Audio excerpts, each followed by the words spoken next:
Formula One drivers train like athletes, stronger, faster, more endurance. Well, actually, they do a little bit more than that, but that's F1 drivers aren't training to perform, they're training to survive physics. When an F1 car goes through a corner, the driver doesn't just turn. They experience something called G-force, lateral G-force. That's the acceleration acting on the body. In Formula One, that can reach up to 5 or 6 times your body weight.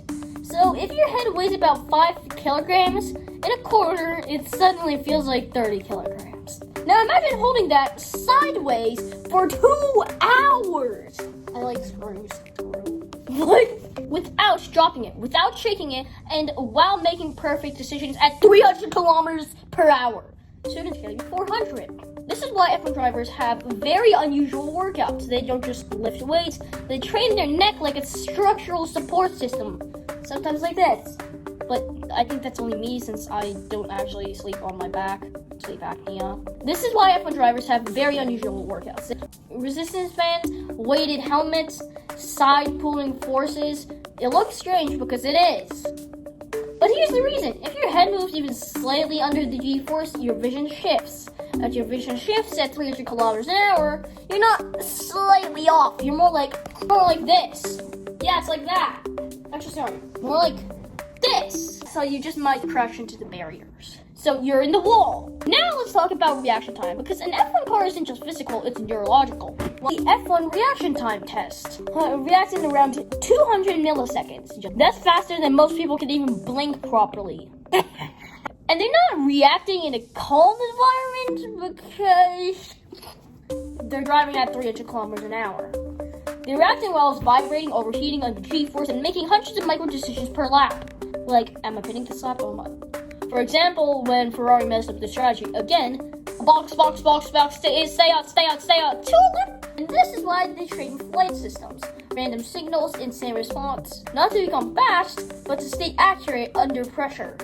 You'd expect drivers to do a lot of cardio. They do. But not for the reason you think. During a race, heart rate sits around 160 to 190. Temperatures can reach 50 Celsius. It's like doing intense exercise inside a sauna for nearly 2 hours. And here's the important part. When your body overheats, your brain slows down, decision-making drops, and reaction time increases. Also because you're shaking. So cardio training isn't just about endurance, it's about keeping the brain sharp while the body is under stress. Now here's the part most people don't see. It's not six-pack, it's actual deep stability. Because under G-force, your body is constantly being pulled in different directions. If your core isn't stable, you start losing control of fine movements. Steering becomes less precise, brake pressure becomes inconsistent, tiny errors are stacking up, so the core acts like a central stabilizer, everything controlled, while the rest of your body is trying to move. Now here's the twist. F1 drivers don't try to get bigger, because bigger equals slower. More muscle equals more weight. If you don't know, there's a weight. There's a weight limit. There's a maximum weight limit and a minimum weight limit. So yeah, you might want to not exercise too much and become a beefy guy, because otherwise you're not going to be an F1. So instead of size, they focus on efficiency.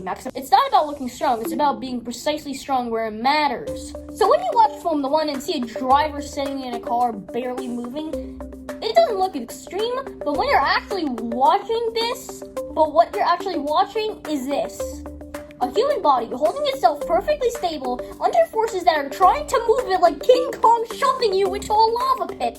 Under forces, while making decisions faster than most people can even blink for nearly 2 hours without a mistake. So next time you hear someone say F1 drivers just sit and drive, or they are controlling physics.